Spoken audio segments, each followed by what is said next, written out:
नमस्कार, ओम शांति। बहुत बहुत स्वागत और अभिनंदन आप सभी का 18 फरवरी 1983 की अव्यक्त मुरली की इस खास चर्चा में।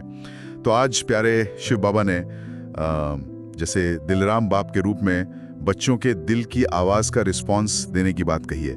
ऐसा महसूस होता है जैसे बाबा अमृत वेले से ही हम सबके वो मीठे मीठे राज भरे साज सुन रहे हैं। हाँ बिल्कुल, ये बहुत ही प्यारी अनुभूति है।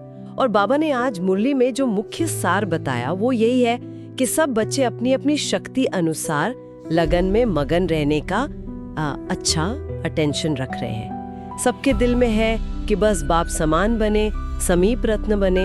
ये सिर्फ एक इच्छा नहीं, गहरा संकल्प सा लगता है। हाँ, और बाबा इसी उमंग उत्साह को तो उड़ती कला का आधार कह रहे हैं। सोचना ही कितना पावरफुल है कि यही उमंग उत्साह हमें मुश्किलों से पार करा के संपन्न बना सकता है।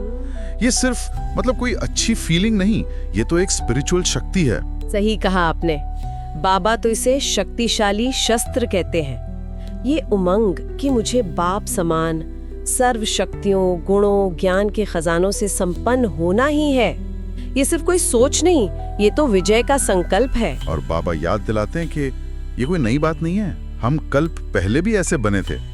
ये हमारी अनेक बार की तकदीर है, हमारी अपनी पहचान। और जो बात इस उत्साह को और भी गहरा कर देती है, मुझे जो लगी वो ये है कि बाबा कहते हैं अनेक जन्म हमने बाप को कितना ढूंढा, पर इस संगम युग पर, इस आखिरी जन्म में बाप ने खुद हमें ढूंढा है। सोचिए, हम कितने पर्दों के पीछे थे, माया की न जाने कितनी परतों में, फिर भी उन्होंने हमें ढूंढ निकाला।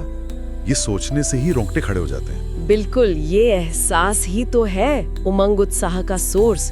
और जो आत्माएं इस नशे में रहती हैं ना, वो फिर एक बल, एक भरोसे में टिक जाती हैं। उन्हें पता है कि बस हिम्मत रखने की बात है, बाप की मदद तो मिलनी ही है, स्वतः मिलती है। बाबा क्लियर कहते हैं होना ही है, ये निश्चय ही सच्ची हिम्मत है। और इसी हिम्मत के आगे माया भी हिम्मत हार जाती है। और यहीं पर ये बात बहुत बहुत इंपॉर्टेंट हो जाती है। बाबा में अलर्ट करते हैं कि पता नहीं होगा या नहीं, या शायद मैं नहीं कर पाऊंगा। इस तरह का सोचना, ये तो जैसे खुद ही माया को बुलाना है, उसे रास्ता देना है। कितनी महीन बात है। इसीलिए बाबा कहते हैं सदा हिम्मतवान बनो। जरा सोचें, स्वयं भाग्य विधाता वरदाता बाप ने हमें अपना बना लिया। उनके संबंध से हम जो साधारण बालक थे, सर्व खजानों के मालिक बन गए। अब ऐसे मालिक बच्चे अगर उमंग उत्साह में नहीं रहेंगे तो फिर कौन रहेगा? बाबा तो कहते हैं माथे पर ये स्लोगन लिख दो, हम ही थे, हम ही हैं और हम ही रहेंगे। ये स्वमान का आधार है। बिल्कुल। और इसी मालिकपन और सेवा की उमंग की बात करते हुए बाबा आज डबल विदेशी बच्चों से मिलने का भी जिक्र करते हैं। वो बच्चे जो कितनी दूर से अलग अलग भाषाएं, संस्कृतियां पार करके आए थे और यहाँ सेवा का अपना पक्का संकल्प साकार कर रहे थे। हाँ, और साथ ही साथ भारतवासी बच्चों की भी तारीफ करते हैं, जिन्होंने कई विशेष आत्मा को, जैसे जिनकी कलम में शक्ति है, उनको स्नेह से, संपर्क से बाप के करीब लाया। बाबा कहते हैं ये कलम की शक्ति और मुख की शक्ति, ये दोनों मिलकर बाप का सच्चा संदेश दुनिया के कोने कोने तक फैलाते रहेंगे। दोनों तरफ के सेवाधारी बच्चों को बाबा की बहुत बहुत बधाई। और कितनी बड़ी बात है कि बाबा खुद को बच्चों का सेवाधारी कहते हैं, कि बच्चे मैदान पर हैं और बाप पीछे खड़े होकर मदद कर रहे हैं। मुरली में कुछ खास आत्माओं का नाम लेकर भी बाबा ने उनकी सेवा को हाईलाइट किया है। जैसे जानकी दादी जी, वो उस समय सेवाओं में काफी एक्टिव थी, तो उनके लिए बाबा कहते हैं बाप समान भव की वरदानी हैं, डबल सेवा करती हैं, मतलब साकार में भी और संकल्पों से भी। और उनकी सेवा सफलता का सबूत है सामने। और जयंती बहन जो काफी यंग एज से ही सेवा में थी, उनके लिए बाबा कहते हैं जन्म से ही लकी और लवली हैं, भाग्य का चमकता सितारा। वो जहां जाती हैं वो जगह भी लकी हो जाती है। जैसे उनके निमित्त बनने से लंदन की धरती लकी हुई। बाबा कहते हैं कदम बच्ची का पर मदद बाप की। और सिर्फ उनके लिए नहीं, उनके सभी सहयोगियों की भी बाबा तारीफ करते हैं। मुरली भाई और रजनी बहन का भी जिक्र है।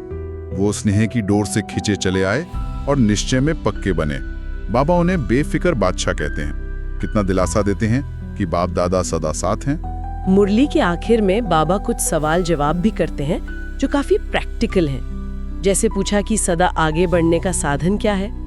बाबा ने दो बातें कही, नॉलेज को धारण करना और सेवा में रुचि रखना, ये जैसे दो पंख हैं उड़ने के लिए।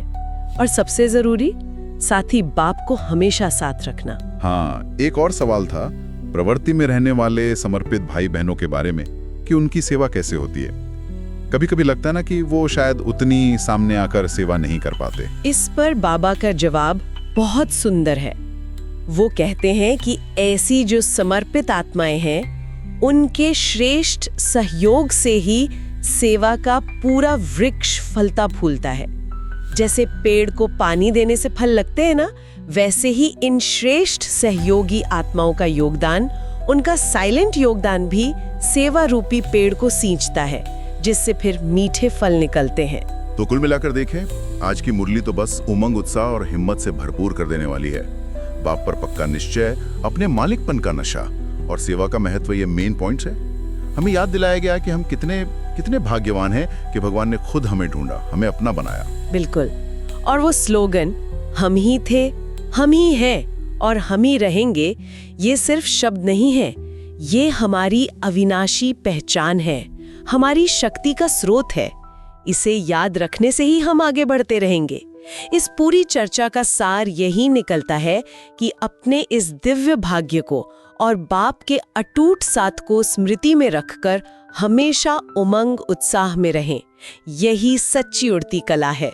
वाह, बहुत ही गहराई से हमने आज इस मुरली के रत्नों पर मनन किया। और आखिर में एक विचार छोड़ जाते हैं हम सबके लिए। जरा सोचें, जब स्वयं भाग्य विधाता बाप ने हमें इतने जन्मों के बाद इतने पर्दों के पीछे से ढूंढकर अपना बनाया, सारे खजानों का मालिक बना दिया, तो क्या हमारे उमंग उत्साह की सचमुच कोई हद हो सकती है? इस गहरी, दिल को छूने वाली फीलिंग को हम अपनी रोज की जिंदगी में, अपने हर संकल्प, हर बोल और हर कर्म में कैसे ला सकते हैं, कैसे जी सकते हैं? ओम